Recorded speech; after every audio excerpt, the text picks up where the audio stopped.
What's so weird? Could you hear the music? Yeah.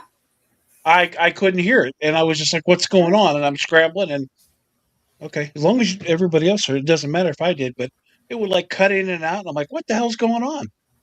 Yeah, Okay, I well was that's jamming really good. to it. Welcome to the other side of normal. So let's see.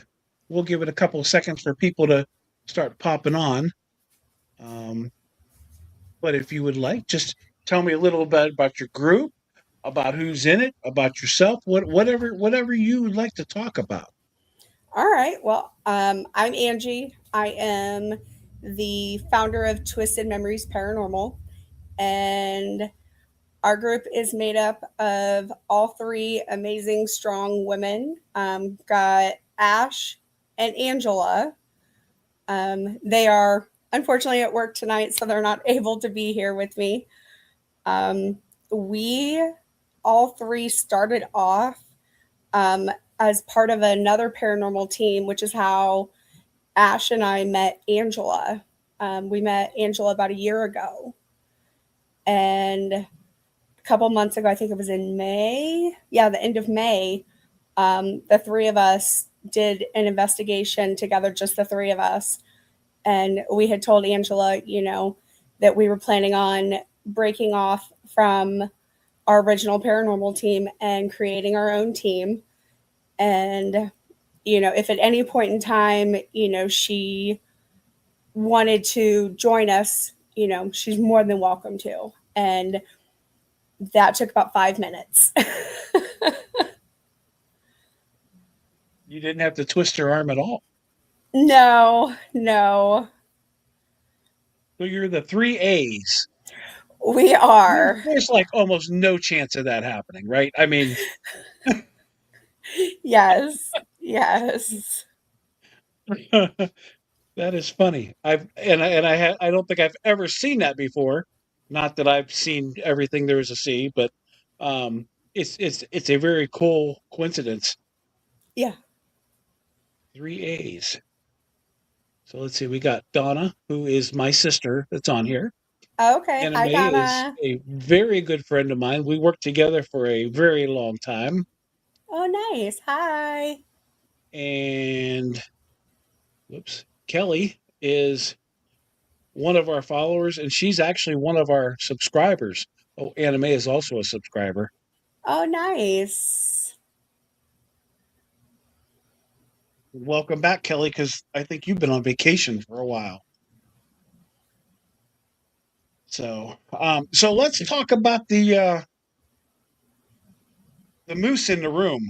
In Yes. like four months, you guys have how many followers do you have now? So it's actually been just barely over 2 months. It's two Um, months. yeah. We have we are at like 4.5K now. That's amazing. Yeah. That is amazing. And it just, I mean, I scrolled through your Facebook. I didn't look at every single post, but I scrolled through it, and what I see is you guys are being authentic. You're being real. You're not rude. You're not making shit up. You're not trying to make something out of nothing. Um, and I think that is that will and has taken you a long way. Um, Probably at some point it'll slow down a little bit, but boy, that's impressive in 2 months.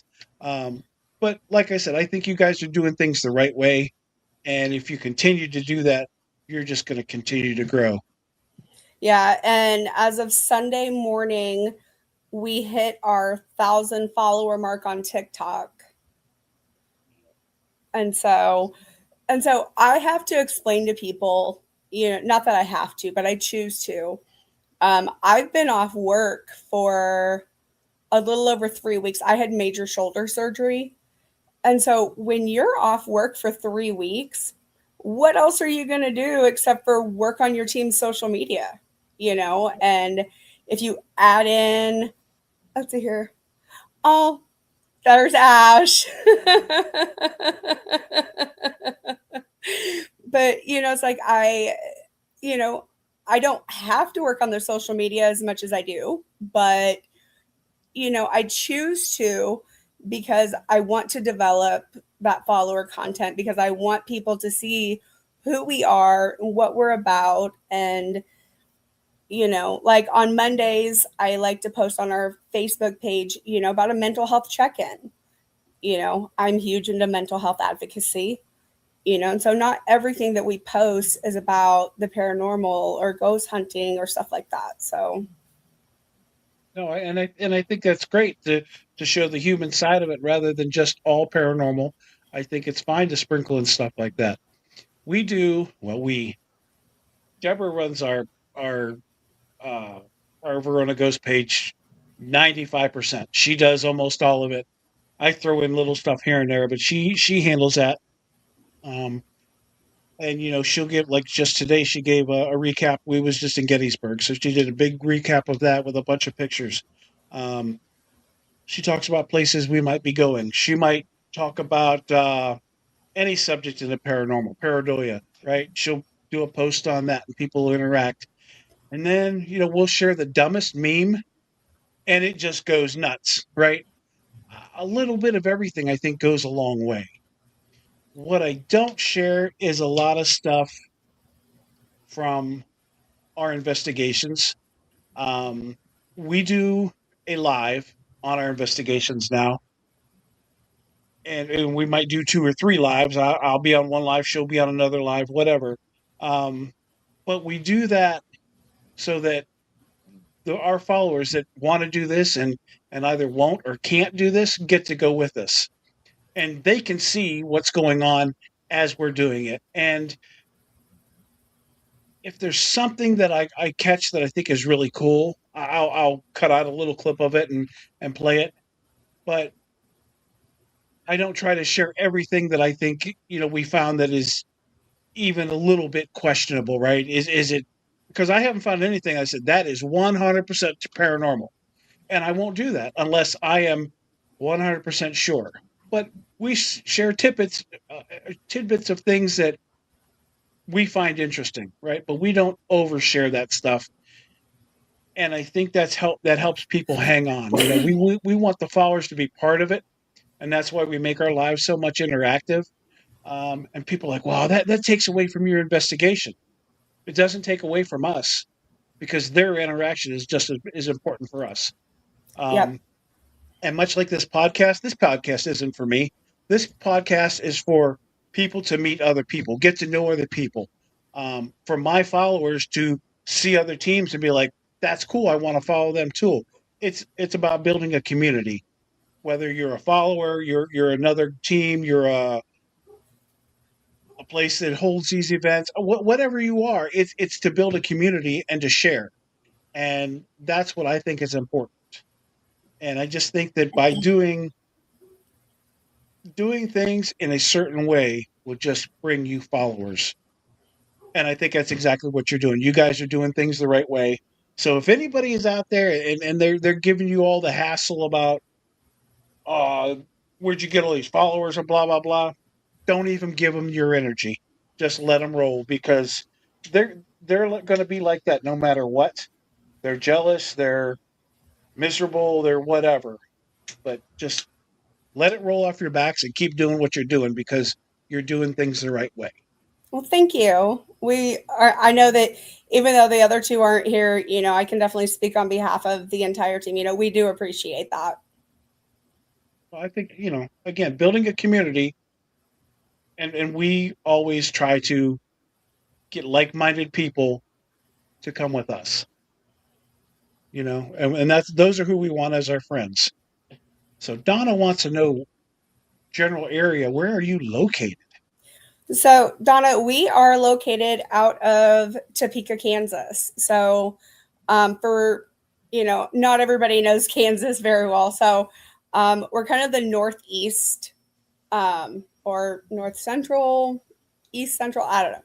But we're kind of like in the northeast part of Kansas. We're about an hour southwest of like the Kansas City area. Nice. Nice. And I think I looked it up, and it's It's a long way from Pittsburgh. I thought, oh, Kansas isn't that far. Oh, yes, it is. Mary said Tornado Alley. I think it's Tornado Alley. It's Snow Alley. It's Cold Weather Alley. I think that most people don't realize how bad the weather is in Kansas. Sorry, I had to spray one of my cats. She was looking like she was getting ready to jump on the entertainment center. So But yeah, I think, and there's a lot of YouTubers from Kansas too. there are. I didn't realize how many there were. Um, it's just, I think it's really neat, to see all of the YouTubers and to see, kind of what they all bring. Yes.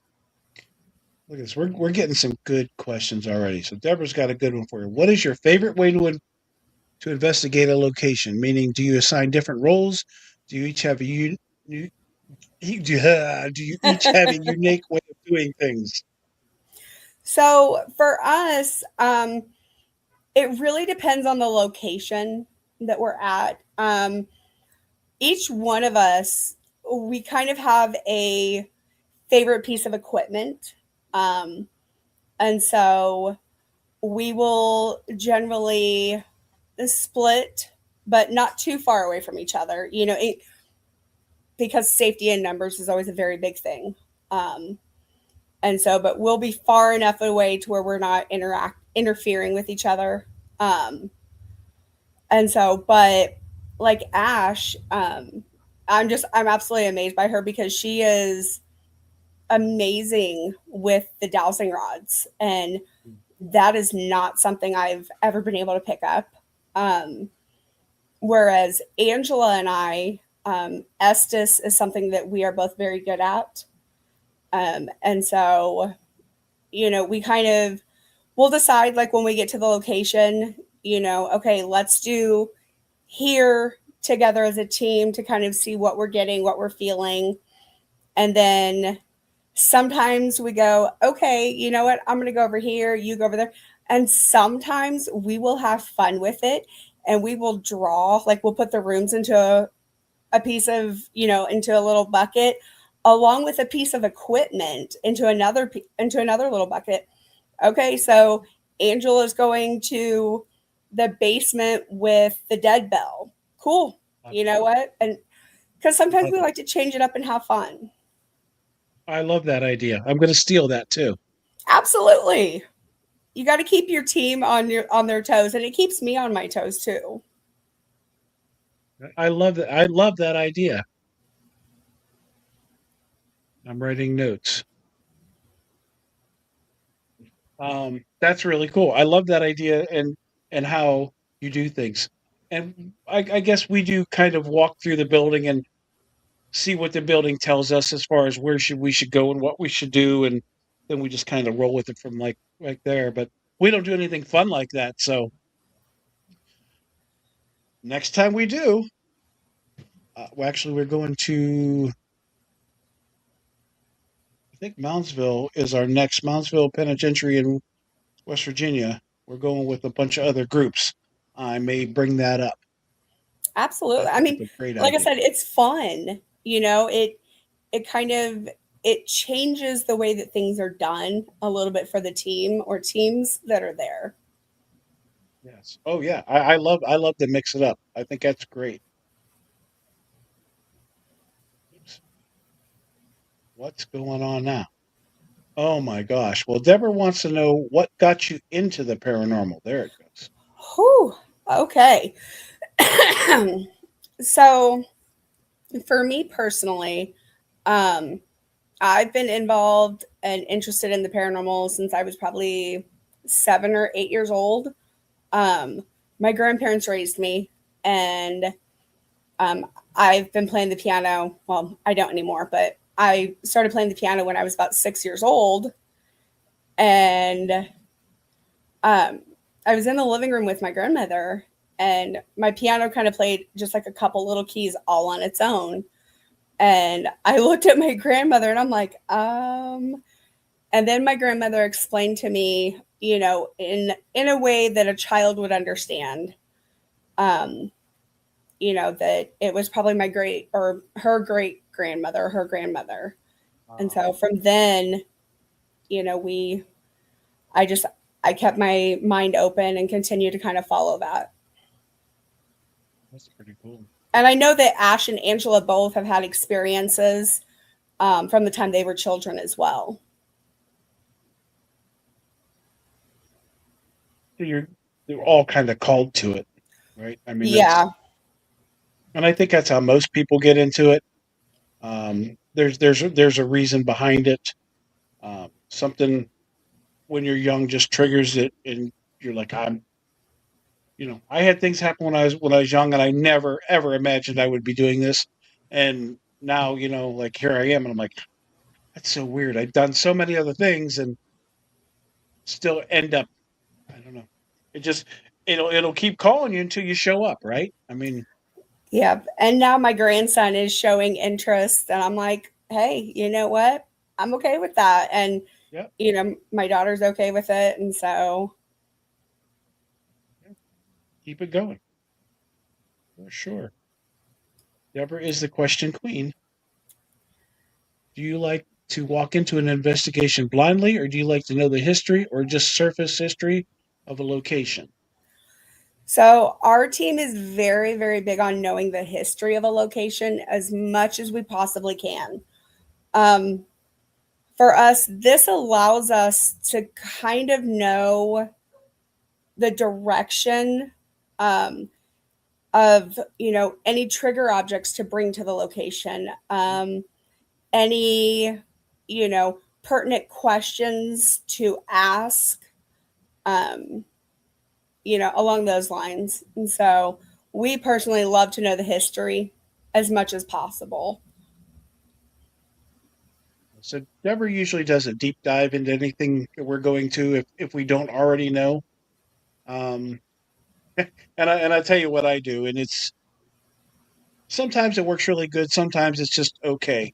Um, and I have no idea where I started doing this from, but I usually start like a week before we go. I just start thinking about the place and meditating on it. But then usually within 24 hours of going, I sit down in my chair here and I get the spirit box out, put my headphones on, and I just think about the place. I meditate on it, and I just type out the words that I hear. Oh, Um, and there have been times that it's just been dead on what has happened there. oh Um, wow. Sometimes it's only a few words, but there's always something. There's always something relevant. Um, but I might get, and I do it for about 15 minutes. Um, I might get 50 words in 15 minutes. And I know if I'm doing a spirit box in a location, I don't get that kind of results. If Right. I'm doing an Estes, I don't know why I can't talk tonight. An Estes, oh my God. You know what I'm trying to say. Oh, Yes. and I haven't even been drinking. Even then you don't get that many words in a short time like that. So I always get a big list of words, and then I share them with the group before we go.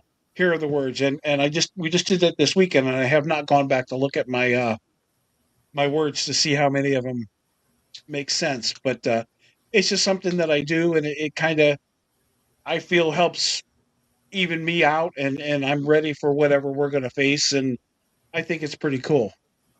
Yeah, Um, definitely. Sometimes you find out things that there was no way of knowing. Yeah, We were going to this place called the Doss House. It's an hour plus from us here, I've heard of and that place. it's if you ever get the opportunity, it's wonderful. It's small, but it'll give you everything, and it could also scare the hell out of you, which is what I like about places like that. But I did this little method before we went, and I went there, and the ladies that operate it weren't going to be able there to be there to show us around. So one of their sisters came and kind of showed us, and she gave us a nice tour, you know. And I kind of went through my list, and I'm like, is there somebody named Molly? Because this name Molly kept coming up. And she's like, no, Molly doesn't really mean anything to me. And I'm reading her the list. And as I'm reading the list, I'm like, you idiot. You just totally missed this. When I would type down the name Molly, it would say no.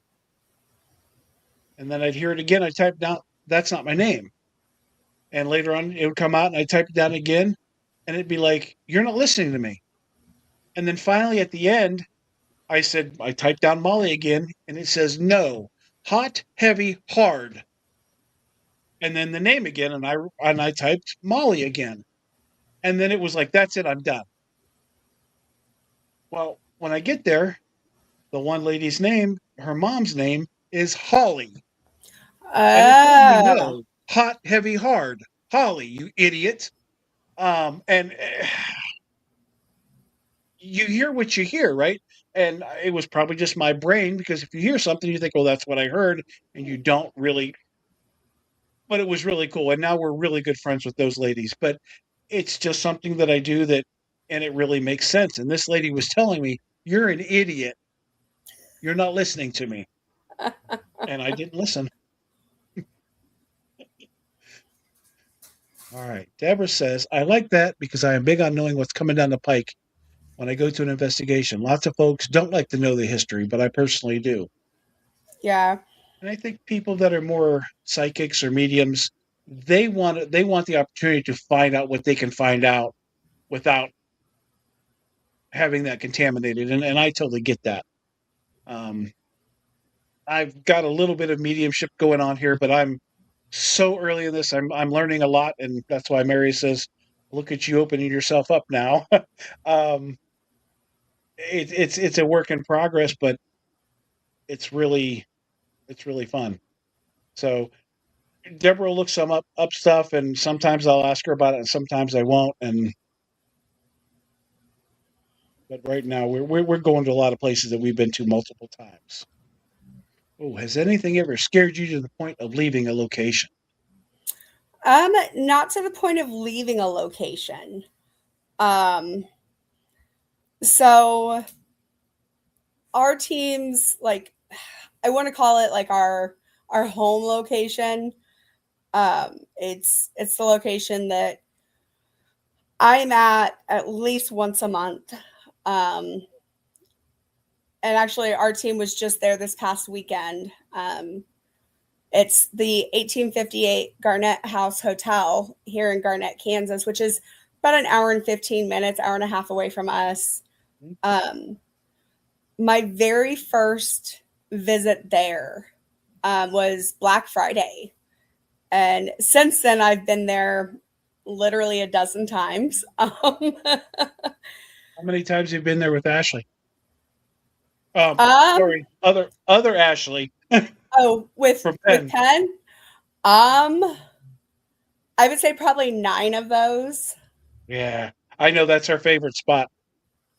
Yeah, yeah. But my very first visit there, um, it scared the hell out of me, man.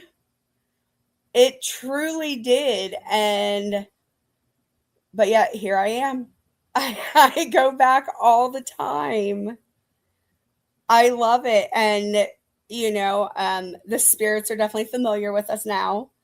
Mhm. Um, we're familiar with them. We're familiar with, you know, what they're going to do. And so it's, of course, I mean, no location, you're not going to get the same activity Oh every no. time. Sometimes you may get activity, sometimes you may not. And so, but at least now I know what to expect. So I'm not screaming. Yeah, but a good scare every now and then it gets your blood pumping and it really gets you going, right? I mean, Oh, yeah. that's that's my goal is for something to scare the hell out of me. Um, and I don't know if it'll ever happen, but that's my goal and that's what I live for. I've seen other people get frightened, and that was a big charge for me seeing that happen to them. And I'm like, man, I want that. I'm jealous. I want it. Um, yeah, as soon as you said Garnett, I'm like, oh, that's Ashley's favorite place, man. She goes there all the time. Yes. Growing up with your grandparents, what types of experience did you have? And were you scared of those? So I wasn't scared of the experiences. Um, I was definitely intrigued.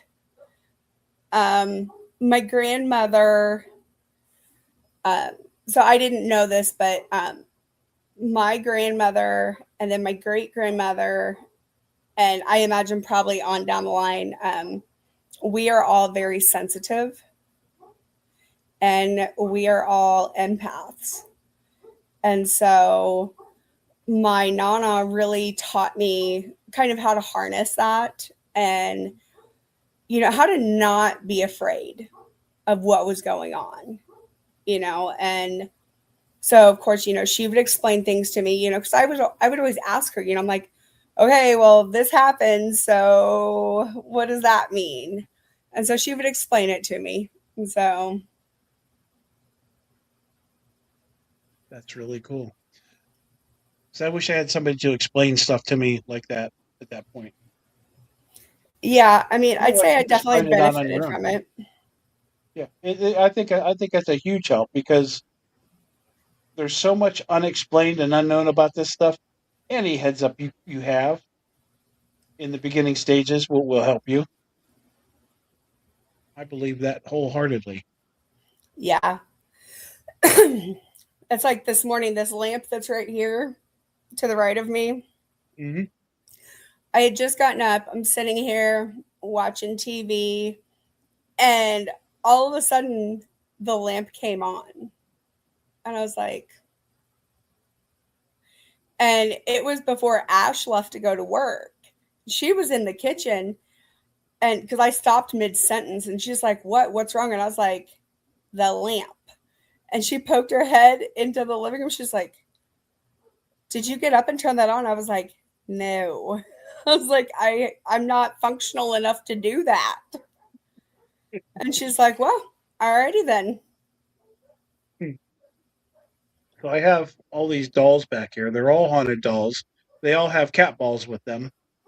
Oh, Sometimes they play with them, sometimes they don't. Well, we were sitting there a little while ago, and it always flips Deb out a little bit. Cat ball. And Tommy up here, his cat ball was going. Um, Now we were away for the weekend, so they haven't had a lot of attention. And even today, we got home yesterday, and it was a wasted day. It was like we were so exhausted for the weekend. But then today I got home and I didn't really have time for them either. And then all of a sudden Tommy's like, "Hey, don't forget about us." Um, but they keep us on. One day I was at work and she said, "Usually I have the balls on for the podcast, and I shut them off after that." Well, one night I guess I forgot. She sends me a text at work and video of the all the cat balls were going off at one time, oh and she's gosh. like, "They're all going off." I'm like, "Well, just go shut them off." She's like, "I'm not going over there. I'm going upstairs." The wall behind me is a brick wall, and it's underground, so there's nothing Ah, that's going to shake that wall. So if they're going off, something's touched them. yeah. But she was like, "Nope, I'm going upstairs." So then now after every podcast, she's like, "Shut those lights off." Well, I've been leaving them on for the last couple of weeks, so see. Otherwise, we don't know that if they're trying to get our attention because we're not looking. Yeah, We don't have the cat balls to let us know. This is my friend Mary. She says, "You can't be afraid of the dark if you can't see it in the dark." You're right. true. Very true. Good You're right. point. Good point. For sure. But like we were So talking about, like debunking and stuff like that. So on July 2nd, um, Ash, Penn, and myself, we did an overnight investigation, and I went live on our TikTok, and so we were, of course, at the Garnett House.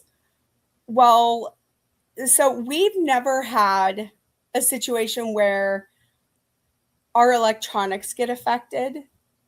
Like my live was cutting out and stuff like that, and I was like, oh, okay, because the room that we were in is a room that's my personal favorite. Not many people investigate in there because they don't think about it, and so I was like, oh, okay, you know, we had tons of activity. Well, I we heard a giggle, and then one of the flashlights got kicked because we were doing the mag light, Mm. the yes and no's. So we heard a soft little giggle, and then one of the mag lights got kicked. Well, so Penn had asked me, "Hey, can you check and see if you caught that on footage?" Well, so I'm reviewing and I'm watching.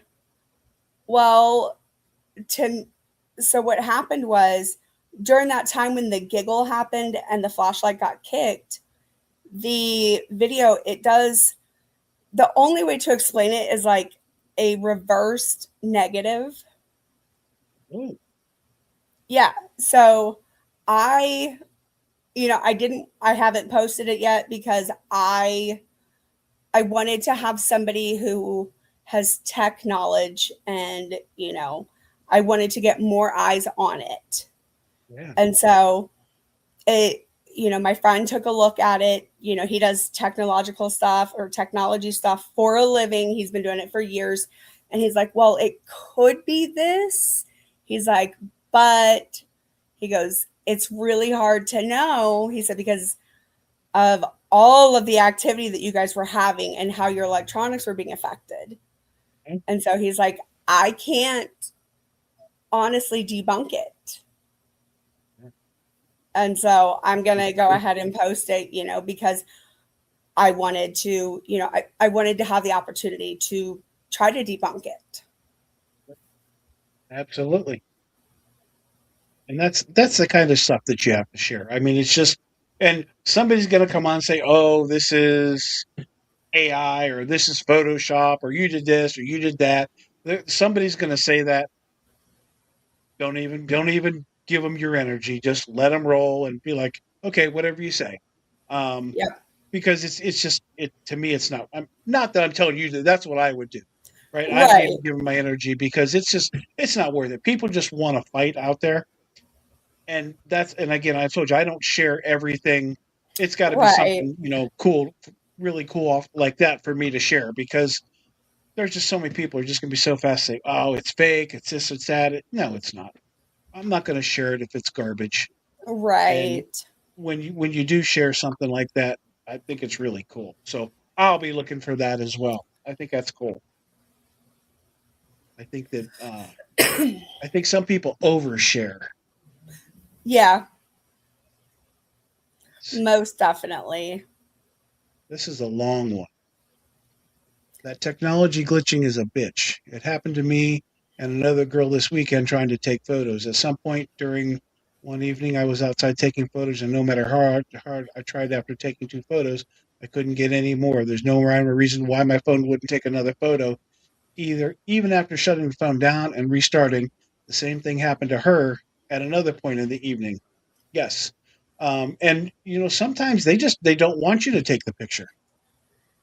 Yep. And so like that night, Penn couldn't get her recording because she uses a recording app on her phone, but like none of the apps on her phone wasn't working at all. It was not, Yeah. you know, it, nothing with our cell phones was working properly. They just said no. And when they decide it's no, it's no. Yeah, but we had that night, of course, anytime I spend with Penn, because she is, again, one of my close friends, it's always fun, it's always amazing. But that night at Garnett, the energy was very different than what it's ever been for us. And so it was an amazing night, you know. When it's something that it's totally not what it usually is in those situations, we go to one place in Ohio, and we're going this weekend, as a matter of fact. It's the Greg Kreitz Octagon House. We've been there many times. We know all the spirits. They all interact with us every time we go. It's always active there, but we always get different things. We went for 2 nights. We usually go for 2 nights. We went for 2 nights a couple months ago. The first night was just like every time we'd been there. Same spirits interacting with us. It was a cool night. The second night we were there, and I brought a different group of people with me the second night. Um, there was a spirit there that did not belong there. He came off of the train. It was a full moon, and he Oh, was very negative and really caused a lot of havoc.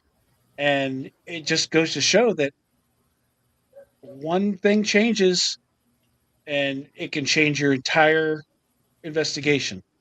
And there's no rhyme or reason to it. Well, we know the reason. Somebody brought a lot of negativity, and that called this person, this spirit from the train, along with the moon. But when something changes like that, it's like you don't even know the place anymore, right? It's just I've been here a million times and I know this place inside and out. Well, no, you don't, because now this spirit showed up and says not tonight. yeah. Yeah, it's wild how things can change so dramatically from one night to another at the same place. Deborah says some people overshare the same videos over and over and again, and they some of them do. Absolutely. The only experienced that photography issue with one other location, and that was at Waverly Hills. Oh, It was I'd actually a Canon love to go to 35. Waverly Hills, man. Yes, I think everybody should go to Waverly. I haven't been there. Deborah's been there. I haven't been there. I think everybody should go there at least once. And it'll I'll get there. I don't know when I'll get there, but because there's all these other places I want to go to, but I'll get there. But I think we're just going to do public. I don't want to do a private there. I can't afford that kind of Yeah, dough. right. And that's our issue too, you know. Yeah, some of these places are really really expensive. I believe many locations act as train stations for spirits, and I believe that's because of the different types of paranormal investigators that come through. So Oh, I think that that can be part of it. I think a lot of times there may just be portals there, and they can just move throughout place yeah. to place. But yeah, I definitely believe in the train stations theory.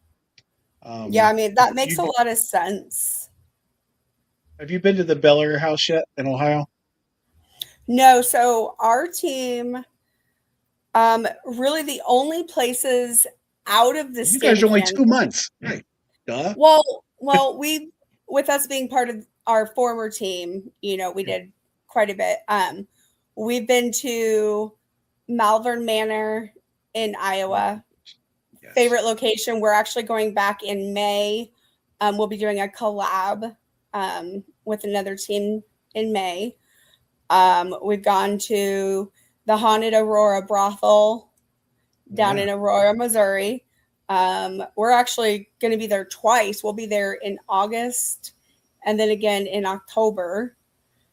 And we went there in March. And then we've been to Ashmore Estates out in Ashmore, Illinois. Amazing location. Crap. Yeah. Those are all good places. Yeah. And so we've got our list, you know, kind of locations that we want to go to. So I've been trying to get the Aurora Brothel on my podcast, oh and my private messages aren't going to her. I sent an email. I don't think the email ever got to her. I'm gonna have to stick Deborah on her and get her to spend some time getting a hold of her because she was on my friend Ryan Trapsoul's. She was on his podcast, and I'm like, oh man, I need her. I need her on mine. Myra is the absolute sweetest. Uh Myra and her ghosties. Oh my gosh, they're amazing. Deborah, that's your job this week if you have spare time. Get a hold of Myra. Tell her that Angie sent you. I think if I get a hold of her, it'll be okay. But for whatever reason, I told you we couldn't get a hold of Penn Paranormal. I thought they blocked us, and she thought we blocked her. And I'm like, this is crazy. And so Facebook doesn't want you to connect with people for some reason. Yeah, it's crazy. That's crazy. Well, you already told me about your favorite spots. Um, and you kind of told me about favorite tools and instruments. Go into a little more detail about what you guys really like to use. What are you like? Digital recorders? Do you like tripwires? What's your favorite gadget? So for me, it's my dead bell. My dead bell. Oh, I love my dead bell. Um, and I actually got introduced to the dead bell. Um, I think it was this time last year. Um, there was a Paracon in Leavenworth, Kansas, which is only like 45 minutes away, and Brian Murray, he was there, and we made great connection with him, great friend, and so he introduced us to the dead bell by scaring the pants off of Ash with it. So it wasn't intentional ish. Um, we did an investigation with him and Dustin Perry and Apex Paranormal. And Mm. so we were at the Lansing Correctional Facility and we were investigating one area and we all had to go into different cells. Well, Brian put the dead bell kind of in front of Ash's cell. Well, the dead bell went off and Ash kind of jumped out of her skin. But it was that from that moment on, I fell in love with the dead bell. I love it. For me, it's a lot of fun. Um, but I know that so with our equipment, we love using different things. The tripwires, the REM pods, um, obviously dead bell. But at the same time, there's a lot of times and areas that we will just use a mini recorder and do a basic EVP session. I also love using my mag lights. I think that the mag lights are very, very much an understated tool. I have a guy coming on in a couple of weeks. His name's Dr. J. Blackburn, and this guy uses mag lights so often. Like I don't. I think I could go wake him up at 2 o'clock in the morning, and he could hand me a mag light. Right? I mean, he's always got a mag light, and I won't give it away. But the way he uses them and the way he goes about it is so different than what I see most people do, and it just really, really blows my mind. And he's a really cool guy. He actually has a degree in metaphysical science Oh, and wow. is a very, very intelligent guy. Um, just watching him from afar, me and Deborah both took classes for the paranormal because I'm like, this guy, he's the real deal, and nobody's ever going to call him a fake because he really studies this and knows what he's talking about.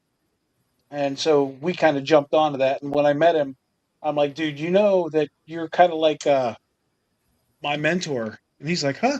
I'm like, oh, yeah. I said, we've watched you go through all this and get all this education. I said, I'll never go as far as you did. I'm too old for that. I said, but you motivated us to get some darn education on this and learn some things that we would have never bothered to learn. And he is really, really a cool guy. And if you get the chance to catch the podcast in a couple of weeks, he's got a very thick Southern accent, but the guy is just full of knowledge and just the nicest guy in the world. But he's the king of the mag lights as far as I'm concerned. Oh, wow. Deborah just said we had a crazy night experience at the Broadwell Funeral Home. We went to Broadwell. Friends of ours invited us down, and we went down there, and we had a good night's investigation. But we had a mag light sitting up on the um, fireplace mantle all night, and it would interact with us from time to time. But it wasn't like over the top interaction, and probably for the last 2.5 hours there was like nothing from it, and we just kind of forgot it was even there. And it was like, well, actually, it was exactly 10 minutes after 3 in the morning. We were all just sitting there talking. Everything was turned off. We were just winding down, and this light comes on, and it rolls 8 inches across the mantle, stops, rolls 4 inches back, and shuts off. Oh, wow. Nobody was walking around. Nobody went past it. There was no drafts. There was no, and this thing hadn't moved all night. There was no reason for that to move, and it did. And the five of us were sitting there, and we were like, "You ever watch Project Fear?" Oh, yeah. Those guys, they always go, dude, right? They overact everything. We were all like, what? And we all, because I hate when they do that, but we all did that. We were like just so blown away, but it was authentic, and we were just all freaked out. We all watched it. It was pitch black in there. Light comes on, rolls halfway back, and goes off. And we were like, can you turn that light back on? Poof, it comes back on. Can That's you turn it crazy. off? And off it goes. Craziest damn thing we've ever had with a flashlight. It was, and of course, nothing on record. We didn't have anything recording, but all of us sat there and saw it. It was amazing. So That's I'm a big awesome. fan of flashlights. And Mary says the dead hour. Yes, 3 o'clock is Yep. definitely the dead hour. I usually can't stay up that late, but let's see. Have you or are you afraid that you may bring home an attachment, or do you protect yourself going into an investigation? And how do you protect yourself when you investigate? So what had happened Oh, was, I lost you. I can't hear you. huh? You cut. Oh, now you're back. You cut all the way out. Huh. So what happened was,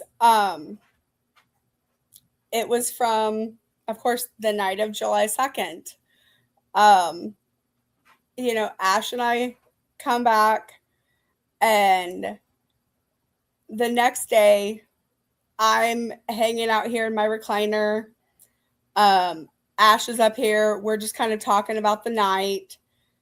And my wife comes out, and she asked me if I had been in bed and if I was like pushing on her. And I was like, no.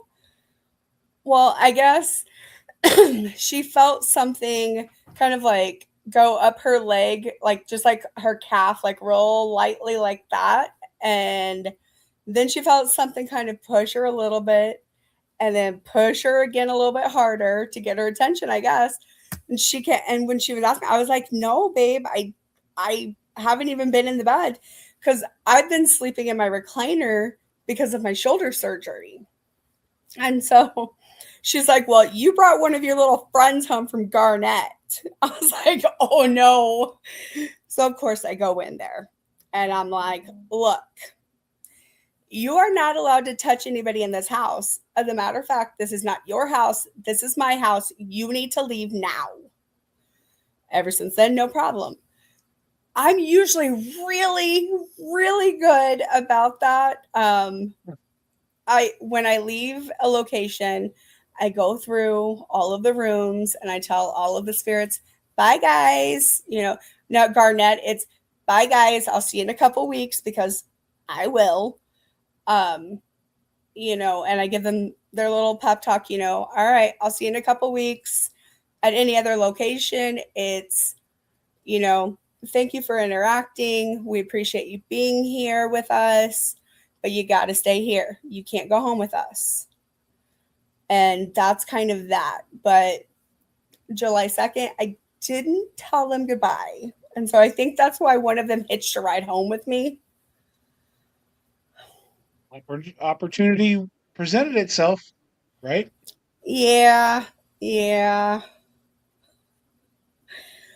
Eh, Definitely got to be careful. and I know better because I've been doing this for the better part of 25 years, but you oops. It happens.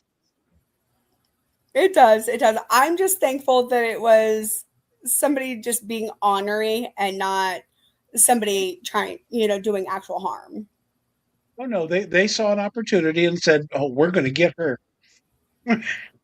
Yeah. They're like, that's what you get for not telling us goodbye. If you didn't tell us goodbye, we're going with you. Hmm. That's wild. Let's see. You told us about your favorite places. So how about a bucket list? You kind of gave a little couple here and there, but I'm sure there's a big bucket list, right? Oh, yeah. Um, so right now, um, the Old Park Hotel in Texas is a place we want to go. Um, the historic Fremont County Jail. Um, Josh Hurd and Tori just bought that. And so that is definitely on there.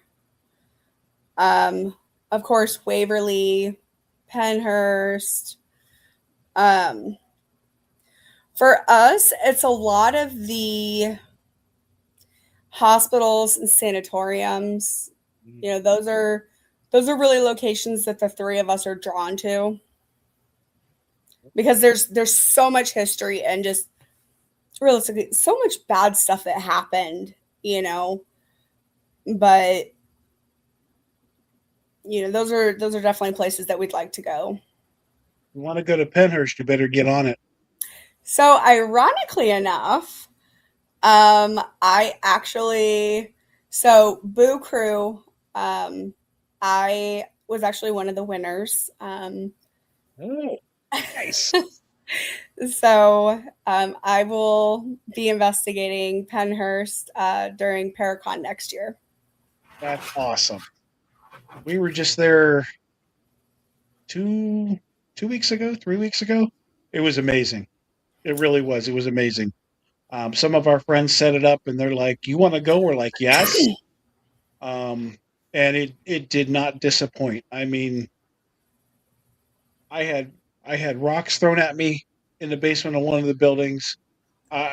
We just my friend Mark who was with us, he caught the one of the best freaking EVPs accidentally. Like we had no idea we caught this. It was just a really cool night. Me and Mark were in the basement of a building, and we were just sitting there doing an EVP session. And as he's playing it back, I hear this noise, and I'm like, "The hell is that? It sounds like Mickey Mouse. Is there something wrong with your recorder?" And he's looking at his recorder. He's like, "No, that's in another room." And we're the only two in this entire building. So we go over to this other room, and somebody had set up some toys, and there was a little toy Mickey Mouse. I think he had a guitar, Oh wow. and he was singing and dancing. So we go in there, and I'm like, "What the hell?" And I walked up to it and walked around it. I didn't know how it worked. I thought, well, maybe it's motion sensor. Wasn't motion sensor. Tapping it on its head. I'm clapping around it. Maybe it's noise. No, it's not. So I pick it up, put the flashlight on, and there's a button on his foot that you have to push, and it's not easy to push. Boom, you got to push it. And then he starts dancing. And I'm like, what caused that? Oh wow. And we just have him on audio, we have him singing and dancing in the background. And I'm like, that was crazy. We don't have any video footage because we weren't in that room, but just wild that that thing came on because it wasn't easy to come on. Yeah. Yeah, Deborah says the only thing that was scary at Penner's was trying to get out of the parking lot. Oh, We had some trespassers come on the grounds while we were there, and I think they when they came they brought the police in. They moved the barrels, and they had barrels blocking off certain ways. And so when we went to leave, I seen these barrels, so I made a right turn, and we're driving, and all of a sudden the road ends, and we're going across dirt road. And I'm oh in no. four-wheel drive truck, so I don't really care. But I'm like, well, I can see the road up there. I'm just going to go up this hill where then there's a big concrete barrier, so we had to turn around. And then like everybody was lost, and we couldn't find our way out. Oh my goodness. Yeah, that's definitely. Mm-mm. But yeah, I you will have a blast at Penhurst. Yeah, Oh I'm yeah, excited. there's a huge bat in one of the buildings. It's in Assembly Hall, and it almost took off Ryan's head. It's a sky puppy. So that's where we caught the EVP. Right after it almost hit Ryan's head, I was at the other end of the building at the hallway, and Deb's like, "Nope, I'm out of here." So she comes trucking it past me, and they were talking about the bat, and she said something about, "Oh, there was a train whistle, right?" And she's like, "Oh, that's the I forgot what she called it, the midnight train or something. I forgot what she called it." And on the recording, we heard, "Yes, it is." Oh, We were like, "Holy crap, that was great!" I'm still waiting for Mark to cut that apart so I can get it, but that was phenomenal. It was just really so crystal clear too. that's awesome. So either the bat was talking to us, or we really got a nice EVP. Well, maybe the bat is Batman. Right. Well, he's got a very feminine voice if he's Batman. Not that there's anybody could be Batman. There's no doubt about it. But or maybe it was Yes, Batgirl. exactly. Right. But yes, I highly recommend Penhurst, and I'm hoping maybe we go again because if there's going to be another year, I would love to do it again. Get different because I think we got two extra outbuildings, and I think next time we'll get two different outbuildings that we didn't have. Oh, We got nice. we got the Tinicum building, which they told us they just opened it the night before, so we were only the second group to ever investigate in there Oh, legally, right? I wow. mean, Yeah. so and that's where we were in the basement, and I had these little pebbles being thrown at me. I could hear them going, Okay. and I was standing next to the wall, and I could hear them bouncing off the wall, and I'm like, "What is this?" Yeah, it was cool. Definitely recommend Penhurst. Yeah. But yeah, and we definitely want to get back out to Ashmore Estates. Yes. That's we had such an amazing time there. We want to go to all of those. We want to go to all the places, but that's not happening. Well, if you guys ever make your way down to Kansas, let me know. Um, I'll be more than happy to host you guys over at Garnett. You So, got to bring Ashley too from Penn. of course, of course. Yeah, I she can't started imagine. telling us Like, about that place. We got to go. oh yeah, oh yeah. I have a little less than 4 years till I retire. So once I retire, then maybe we can do more farther things. I mean, right now we try to stay within like a 6 hour radius. That's That's understandable. that's enough driving is 6 hours. Yeah, I mean, and for us, that's kind of how we are too. Ashmore is just outside of that for us, but it's okay. It's okay. It's no, it's fine. If it's close, that's fine. I'm not going to turn it down because it's another half hour. No way. Right. No way. Yeah. Yeah. So if there was one thing about the paranormal community that you could change, what would it be? um,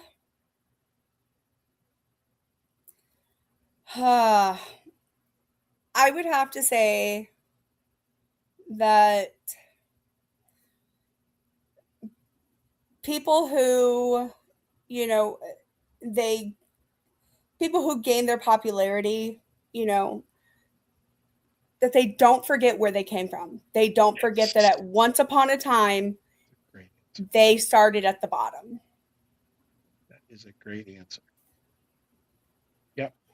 I Being had to humble, I think is, I there we go. Yeah. I had to think of how to word it. yep. Yep. Being humble is a big deal, really. And that is a very, very good answer. Most people say the drama, but if people are humble, that takes care of it, right? I mean, just nobody is the best at this. Nobody knows way more than everybody else at this. Everybody puts their pants on the same damn way. Um, your your answer was perfect because that's exactly what this is. Um, a lot of people say para unity, right? And then you always hear, "Well, para unity doesn't exist." Well, it does to the people that practice it. Um, so we've kind of moved on and don't use para unity as much as we used to, but we've gone to para respect Yeah. because even if I don't like somebody, I don't have to talk about them. I don't have to investigate with them. I don't even have to think about them. They can go do their thing and I can go do mine. And I think that that could go a long way if everybody used a little bit of respect toward each other. Yeah. And, you know, much like being humble, it would all fall into line if people were humble. Oh yeah. Everybody wants to be the next Zach Bagans or whoever they think is a big name, right? And he's not a good example, but I think a lot of people think that's who they want to be like, and whatever the thoughts are on the guy, he's done a lot for the community, good and not so good. Most Mhm. of us wouldn't be doing a lot of this now because he kind of paved the way. All Yeah. those guys, Jason Hawes, all those guys did a lot for us to be able to do all this. He could have done some things differently, but this, whatever. But to model yourself after him and go into these places and not only respect other paranormal investigators, but respect the places, respect the spirits, respect the owners of these places. Yes. Um, it really would make the entire community a lot better. Oh And yeah. we use, like I said, we use para respect, and we've just there are just a few groups we've weeded out that we don't think follow that. So okay, cool, you go do you, and we're going to go do our thing. And we Yep. surround ourselves with people that think like we do, and I think that's the best way to handle it. And sometimes somebody might get out of line, and you got to straighten them out. I get that, um, but we just try to avoid them so that we don't ever have to do that. Yeah. You know, kick them to the curb and move on. Most definitely. But yeah, I loved your answer. Well, thank you. Being being humble is a big deal. Cemeteries. Do you think? Do you really think they're haunted, and why, or why not? I think that there's definitely a level of activity in them. Um, I mean, especially in the ones that have the ones that are the older cemeteries or have the older parts of the cemeteries. Maybe not so much the newer areas, but even still, I mean, that's definitely a possibility. Because a spirit isn't going to go, "Oh, I'm just going to hang out in a hospital. I'm just going to hang out in a house." That in my opinion, that's not how it works. You know, they hang out where they hang out. And yeah, so here's my theory, without being too long winded about it. If when somebody goes to a cemetery, they talk to their loved ones, right? I Hmm. miss you. I'm so sorry this happened. Whatever the case is, they talk to them. And I feel like I could do this same thing as an experiment. I could walk out in the middle of my street every day and I could start talking to spirits. And maybe I don't get anything for the first few days, but if I go out there and I talk to them every day, spirits are going to be around. They're going to hear me, right? Hmm. And they're going to come toward me because how many people walk around daily talking to spirits, right? So spirits here. Oh, somebody's talking. We're going to be able to communicate with somebody. We're going there. And whether your loved one is there to speak to you or not, other spirits have been drawn there and they're going to continue to be drawn there because somebody's given them the attention that they need. They want to pass a message. This person's going to talk to me. I'm going to go find them. And I think I could do that in the middle of the street. If I did it every day, every day, every day, I'm going to get more spirits and more spirits. Um, and I think that's why cemeteries are haunted. That maybe they weren't just there, but maybe they were around and they heard people because people always come there and talk. So they're going to Yeah. start gathering there. These haunted locations, you know, there may have been one person that died in that house, and we go there to talk to that one person. And how many other spirits do you talk to? They're around. They hear you talking. They're going to come and they're going to find somebody to communicate with. Yeah. I have nothing scientific to prove that with. That's my theory, and I could be 150% wrong. But in my mind and the way that my mind works, it makes a lot of sense. It does. It makes a lot of sense. Debra says what one reason. Jeez, what is wrong with me? One reason why I will never investigate in my house is because of that theory about the more you talk to spirits at a location, the more you bring. And I totally believe that. You don't have to be using a Ouija board or be doing a seance or anything else that you think draws spirits. I think if you simply talk to them, they are going to be they're going to be present. They're going to come in and say hi. Hello, David. How you doing, buddy?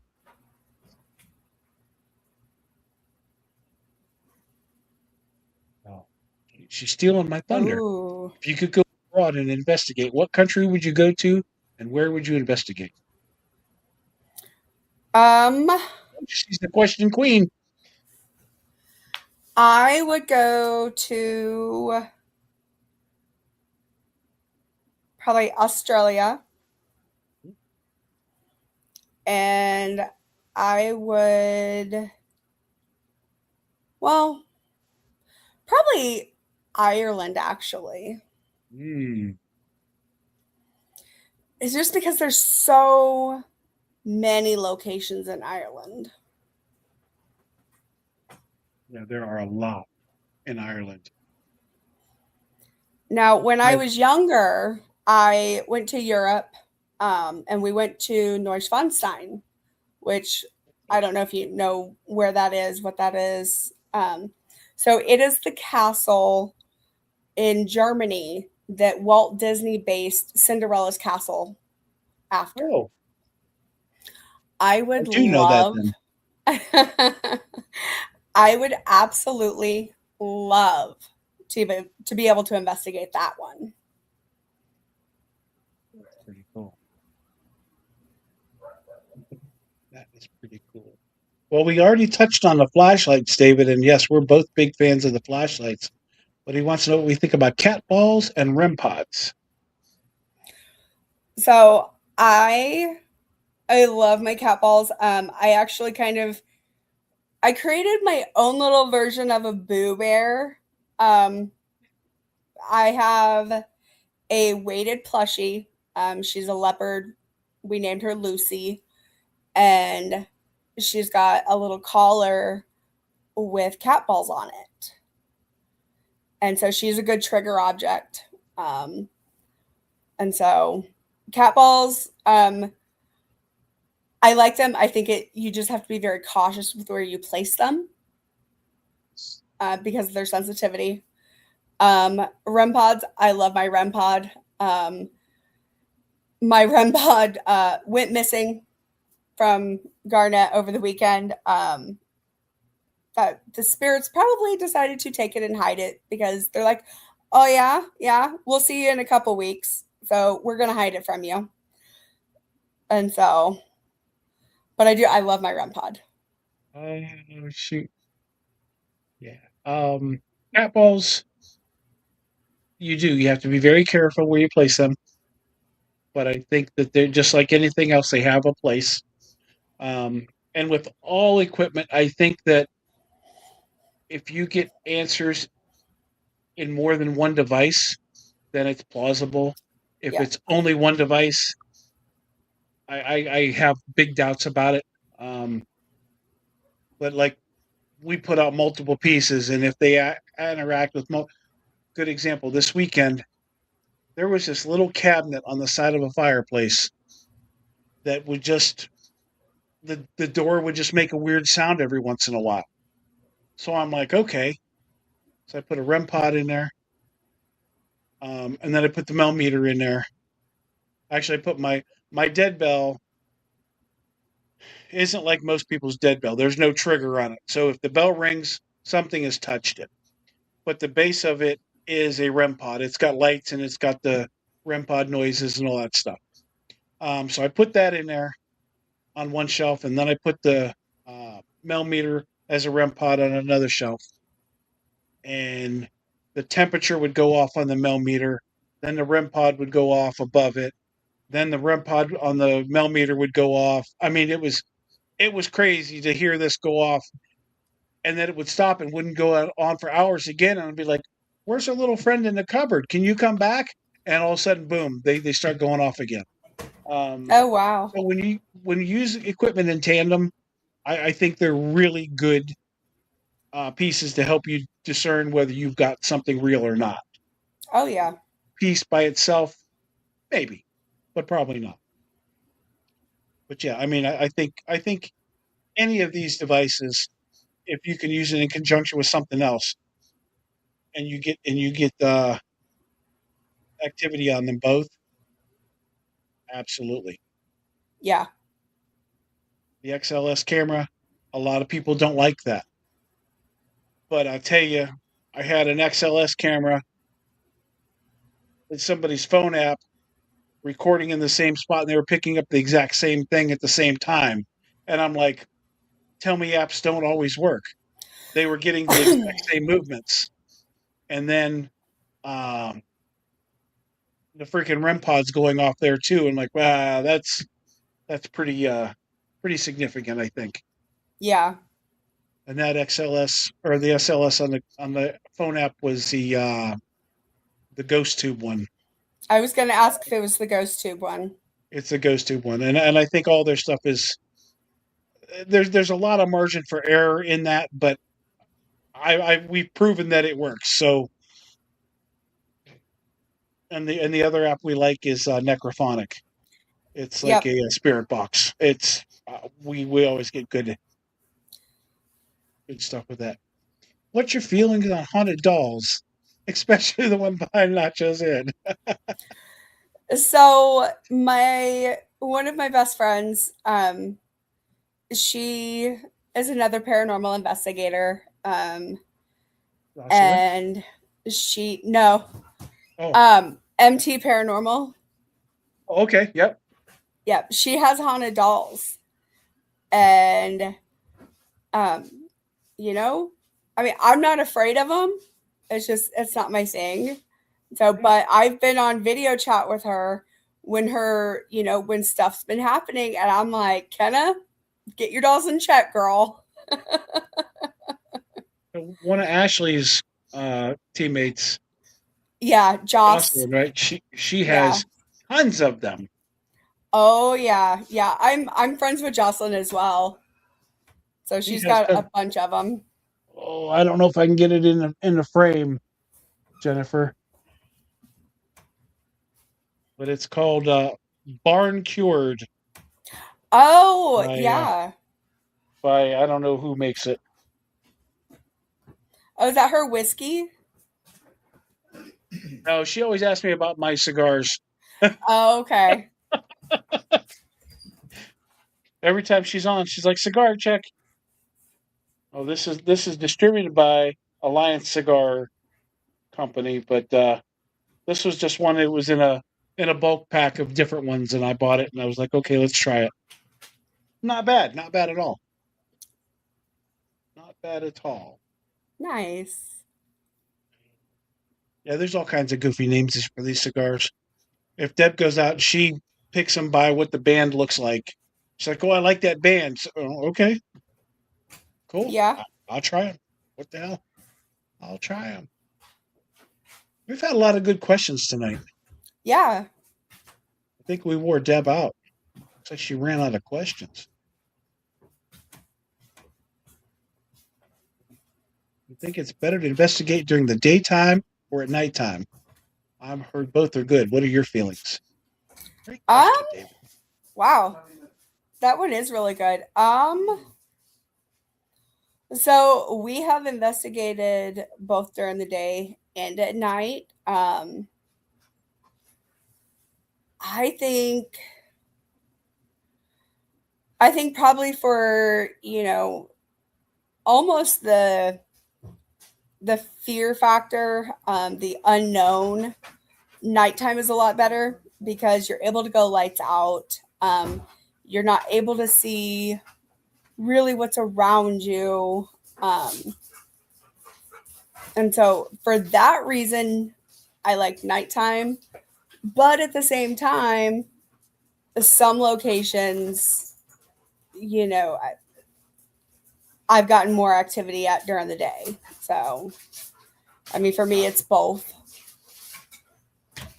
I've gotten some of the very best evidence I ever got in the middle of the day. Yeah. But also, this house that I was at, it was in the middle of the cornfield, so there wasn't a lot of outside noise contaminating it. Right, a lot of these places you go to, you can hear traffic, you can hear people outside. So nighttime, that all dies down, and your contamination, noise contamination, is less at night. And you're right, the feel of it being dark is exhilarating. It makes you heighten all your other senses because you can't see anything in front of your face. Um, I too prefer to be in the dark, but daytime is some really good stuff. Yeah. I think a lot of investigators miss out on those opportunities because they don't think about investigating during the day. Absolutely. Let's see. Deborah says it doesn't bother me to investigate because I think you're going to get the same activity whether it's daytime or nighttime. I just think many investigators prefer nighttime because there's less interference, road traffic, and people out and outside people noise. Yes, that's see, she's thinking the same thing I thought. So, and my sister Donna says warmer weather versus colder weather. So for me, you can always put on more layers. You can only take off so much.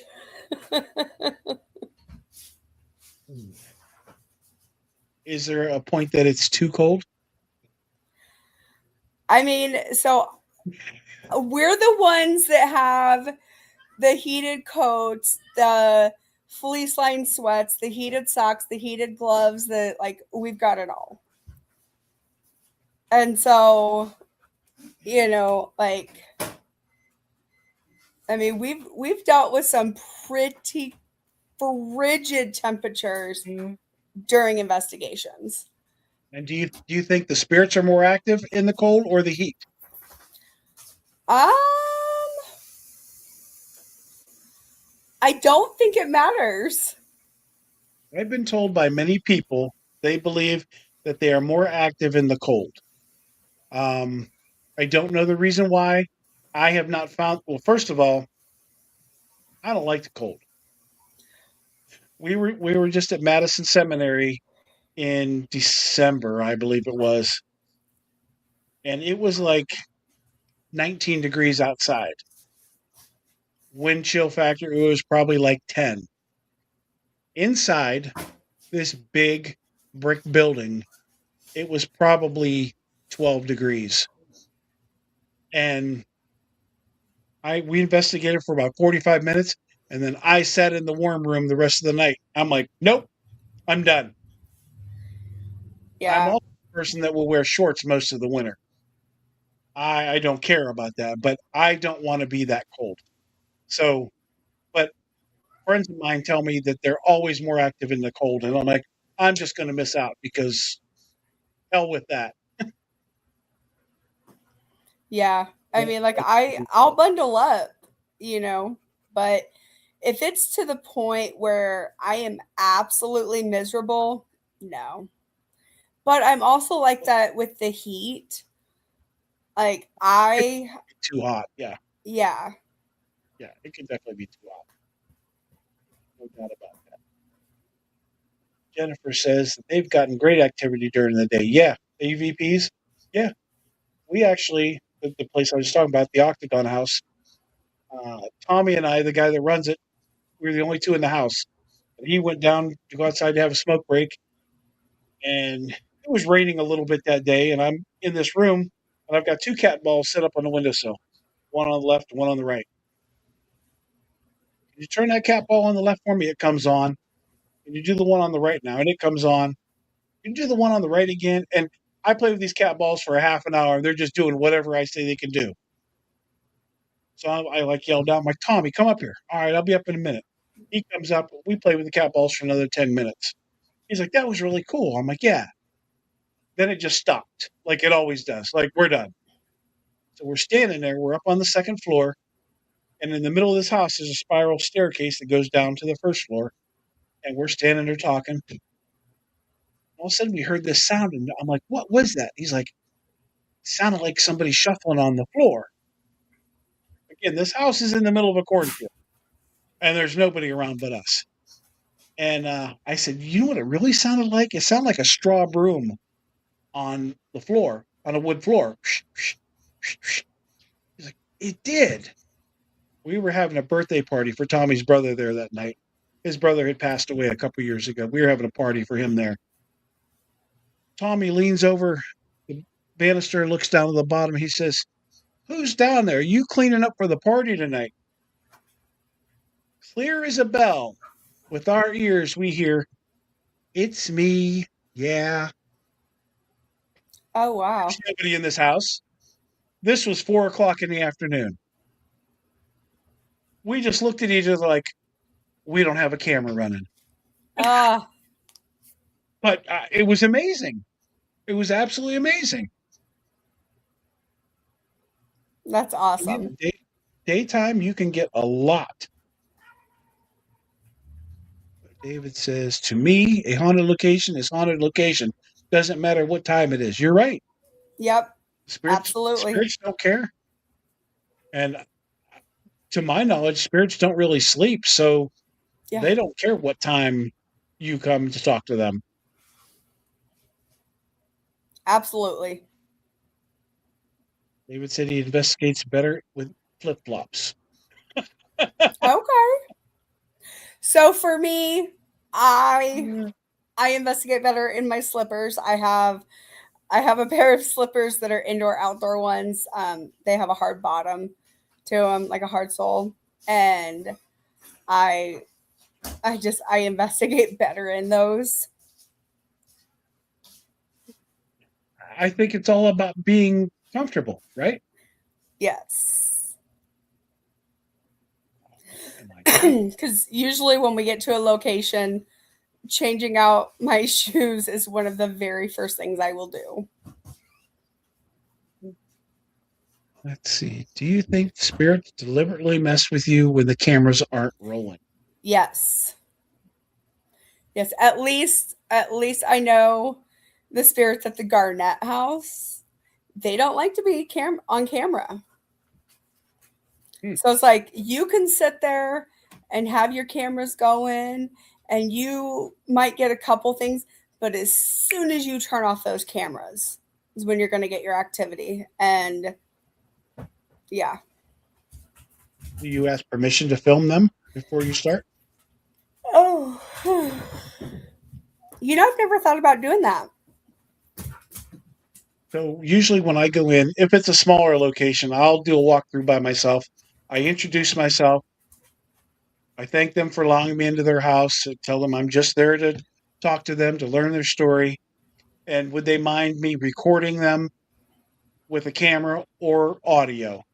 Um, and the reason I started doing this was I went to this one place it was the same place a couple times, and I had all this video footage and I had no audio. And the guy's like, "Did you ask for permission?" And I'm like, "Oh, I didn't." So now I always ask for permission. Um, and I haven't really had that problem since then, other than the time that I physically forgot to turn the microphone on. It was plugged into the camera, but I didn't flip it on. My fault. But every time after that I ask and ask for permission, and of course I'm assuming permission, but at least I've asked, right? Um, Knock on wood, I don't have any more issues with recording. So to me, it's important for me to ask. Just like somebody comes into your house and hey, I'm just going to record you, and there's nothing you can do about it. I wouldn't be too happy about it. So Yeah, I'm definitely going to have to take that into consideration. Thank you. I, yeah, again, I think the more respect and options we give them, and again, I think if they don't want you to record them, your batteries are going to get drained. You're going to have problems with audios. You're going to have all kinds of issues. So if they don't want you to record, they're going to give you everything that they got to not let you do it. Yeah. But yes, Deborah, I agree that they take advantage when the cameras aren't rolling as well. I mean, we have several occurrences of that. Do you guys like to see lives during an investigation? I go live a lot, and I notice that nobody comes in. Um, I mean, like, when we're investigating, we're not going to watch. Okay, hold on. Okay. Wow, my brain just completely. Okay, let me catch back up here. You guys do lives, right? Yeah, yeah.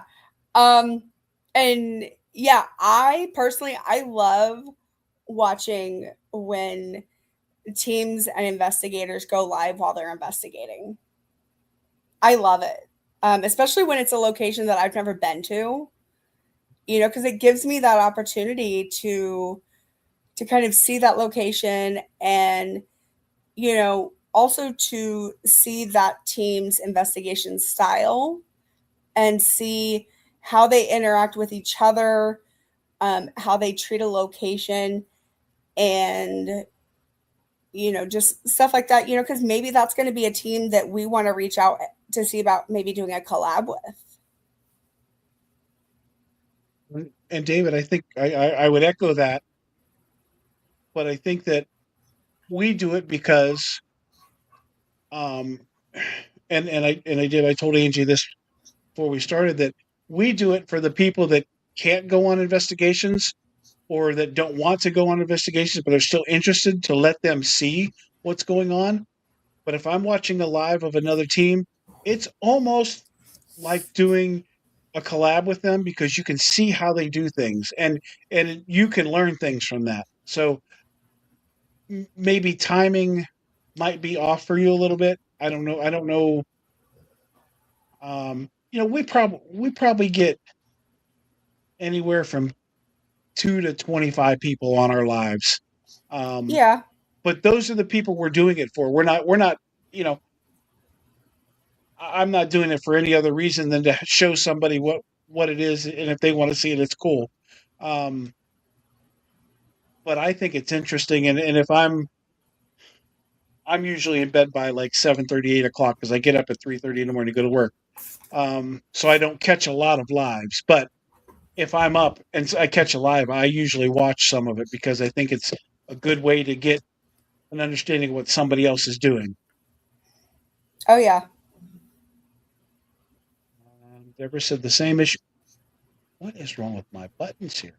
The same issue happened at Poatstown. It kept turning our cameras off, and if it didn't turn the camera off, it turned the audio off. That was actually the spirits messing with our stuff that night. Um, they did not want to be filmed, and honestly, we may not have asked their approval that night because I think that was before I realized that hey, this is something I should probably do.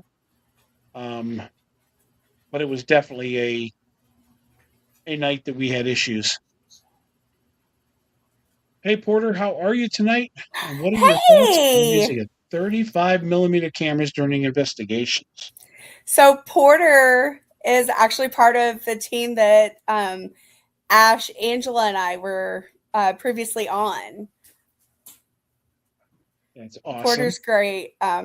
He is, as far as I'm concerned, he is the king of EVPs. Like he Oh, really is. um, and so Porter, for me, my thoughts on it are, I mean, personally, it's not something that I use. It's not something that either of the girls use, but go for it. I mean, I don't have any. I've never actually used a 35 mil camera doing an investigation. Years ago, I used to use a Polaroid, and then of course I moved into a digital. And so, but I've never used a 35 mil camera. I haven't either. I haven't either. I don't think I've ever even used a Polaroid on an investigation, so I can't help you with that. But Deborah has used it, and she said she had a lot of the same issues that they still affect that as well. But I don't see why it wouldn't work. Um, but again, not using it, I couldn't tell you. Oh, David's giving me a hard time. I've never been on his lives. Yeah, and I told you that's because I go to bed at like 7:30, 8 o'clock every night because I have to get up so early. Or if I'm not going to bed early, uh, I'm probably doing an investigation because we go a lot. But I will make an attempt to show up now. Darn it, David! I'll show you. Well, I don't know about the king or not. The Duke of Spook. I like that. Although you may want to rethink that, Porter, because when you're investigating and all of a sudden you got to go to the can, we call that a spooky dookie. Might be too close to for comfort. And Jennifer's on, and now Damien's on too. We have both of the 27 spirits here. Hey. Thank you guys for stopping. It's curious because the digital and old style cameras will be used different spectrums. And yeah, I mean, so like anything, I mean, I have a full spectrum camera and I get things that I don't get on other cameras. And I've gotten things on my cameras that the full spectrum didn't pick up. And I don't know how that happens. But um, yeah, I mean, I'm I'm not enough of an expert to tell. Big baby. Hey David. No, I'm kidding. We just like to have fun. Saturday night at 9 p.m. Well, David, I'm going to be in Ohio at the Octagon House. They have a Paracon. It's called the Octacon this weekend, and they asked yours truly to lead the investigations for the public. And I think I have 4 different investigations running from like 6 to 10. So I will be busy, and then we're going to investigate ourselves. So can't make it again, David. I'm sorry. Right, she said. Of course, we'll be another adventure Saturday night. Yeah, well, I mean, we are always on the go. Last year we did 44 investigations. We did Paracons. We did uh, Paranormal 101s at different. We were on the go every weekend. This year we took a break. We cut way back, all the way back to 33 investigations. Um, all of them were collaborations with other teams. We didn't do one for our team this year. It was all with everybody else. Um, and then, of course, more Paracons than we did last year. So we don't have any more time off this year than we did last year. But um, yeah, we are always busy. And shared paranormals in the house. Hey. But yeah, we are always on the go. I mean, it's just you got the itch, you got the itch, right? We go as often as we can between our jobs, and for me it's more difficult too because I work for one of the school districts, and then I also have another job, so it's like, Yep. It's hard. It's hard to get out there. And like I said, some of these places are really expensive. But when you get the itch that you have to go, you're gonna do what you got to do to go. And oh yeah. we just said tonight we're not taking on any more investigations this year that we haven't already committed to. There's going to be no more additions. Oh, and we also added a monthly podcast, mind you, that has turned into two podcasts a week now.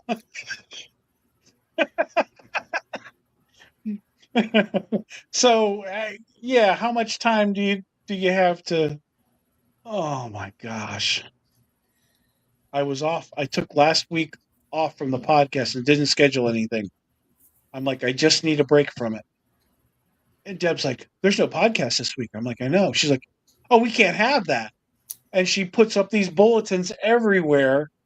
And now I've got podcasts. I'm starting to fill December now. Oh wow. So that's how you found us because Deb put it out there somewhere, Yeah. and it's like, come on our podcast. So I'm like, oh, okay, I guess it's time to go back to work. I had a whole 1 week of no podcasts, and now we're going again. Oh goodness. Keeps you busy though. Yes. So it looks like we're running out of questions. Anything that you want to add or share that we haven't touched on? um I don't think so at this point. What do you guys have coming up? You have anything in the near future that you're going to do? Oh yeah. So August 22nd, we will be at the historic Aurora Brothel. And then August 29th, we will be at the 1858 Garnett House Hotel. Um, right now, we don't have anything for September. Um, October, we'll be back at the Haunted Aurora Brothel. And then in November, we have 2 nights that we will be November 6th and 7th. We will be at an undisclosed location for now. Came back from one of those undisclosed locations. Yes. We called it. We said we were going to Milwaukee. Yeah. We didn't go to Milwaukee, but we Well, just made that up. yeah, we're just, so we're doing a collab with a couple of our very good friends and their teams. And so for now, we are keeping it a surprise for everybody. So from our house to the Garnett is 13 hours and 34 minutes. That's not bad. Little out of my time range for right now, but but you never know. Yeah. So I used to live out in Maryland. Oh, yeah. And so I know all Did you about ever those long do drives. did you ever do Ripley's Believe It or Not? No. So You know it's haunted. yeah. So when I was out there, I didn't do any investigating, none of that. It was before it. Yeah, Deborah says, I love Maryland. She wants to go to the beach so bad. Yeah, We were supposed to we were supposed to go a couple months ago and something happened that we couldn't go, but we didn't live too far from Ocean City.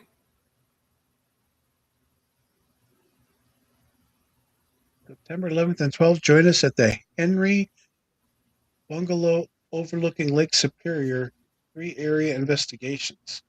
Oh wow. Actually, September 11th and 12th, we're going to be at Cleveland at the Cleveland Paracon. I'm going to be with Trap Souls, and we're going to be doing live podcasts from there all day, all weekend. Oh. Ooh, see? Too much stuff scheduled. But let us know in the future. We'll go. We'll try to go anywhere. We really will. If we could schedule a trip to Kansas, we'd have to find a couple places to stop on our way out to investigate.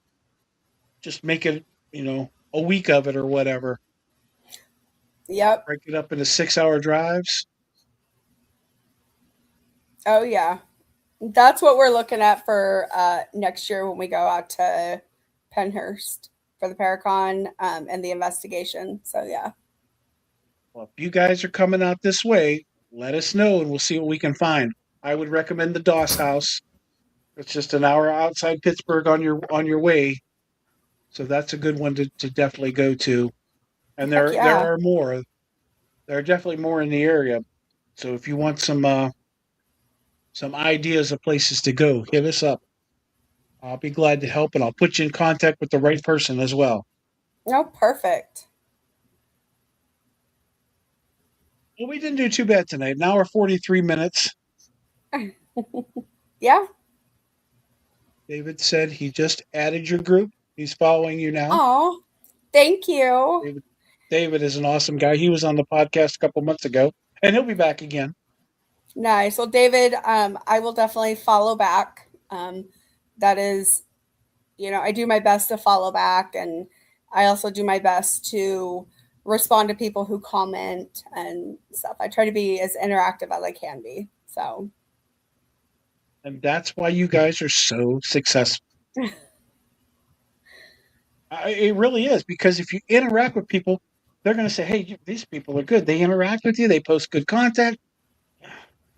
It's it's not rocket science, but most people just think, "Oh, I've made a page and everybody's going to come to it." You got to work at it, right? I mean, it takes a little yes. bit of work. He said, "At least Deb still loves me." Well, she's a sucker, isn't she, David? I'm just kidding. Well, Angie, I thank you so much. That was a blast. I enjoyed it. Oh, I had a great time. And if we can do it again, and maybe we'll try to set it up so that everybody could come on. Um, Yeah. if you guys are interested in that, let me know. Like I said, I'm not booked through December, but I'm already booking into December. There are a few days here and there, but um, as we get closer to December, I'm going to try to take more time off because I'd like to go spend some time with my kids. I'd like to have a life back, and all that Most happy stuff. But definitely. we could book you guys in for this year. We could wait till next year. Um, whatever works for you guys. Deb says, Yeah, I hope I will. the shoulder heals up quickly, and you're feeling like $1 million before you know it. Thank you. I'm doing pretty good with it. Still a little bit achy. Takes time for sure. David is 727 Paranormal Life. All That's right, his. perfect. Donna says, good podcast. Thank you. Good night, all. Thanks, sis. I appreciate you stopping on. And you asked a Thanks, question Donna. tonight. Big kudos. She never asked questions. So you're special because she asked a question. Oh, well, I appreciate that. She's also part of our team. She lives in Ohio. She's part Okay. of our team, and she does all of our merch. She makes our T-shirts, all of our oddball stuff, the decals, you name it. She makes them for us. She's a Nice. big Yeah, part of we this. we just got our shirts and our hats and our stickers just came in today. Okay. Well, shoot me your address. We'll do a sticker swap. Yes, definitely. We love our stickers too. I think we have Yes. 6 different stickers right now. Yeah, we've got Three, 4. three for Vertigos and 3 for the podcast. So, Ooh. Porter, thank you. We appreciate you stopping on. Bye, We hope you like your show Porter. too. Good night, Jennifer. Thank you for stopping. I appreciate you guys. And we're going to see you guys this weekend because we're hanging out with you at the Octagon. Yay. Nice. All right. I'm going to hit the end button, and there's like a minute, almost 2 minutes of an outro, and we will catch you on the other side. All right, that sounds great. Thank you so much again, and we appreciate you. Thank you so much. Take care.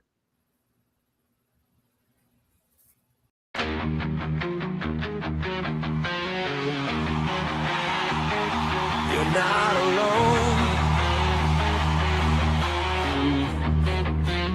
Midnight signal breaking through the noise. Shadows got a voice. You don't got a choice. We're diving past the edge of what you thought was normal, where the silence screams, welcome to the portal. Step inside, yeah, you cross that line. This is where the strange comes alive. The other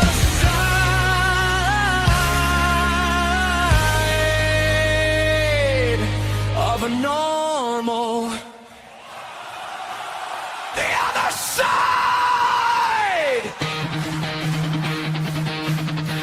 of normal.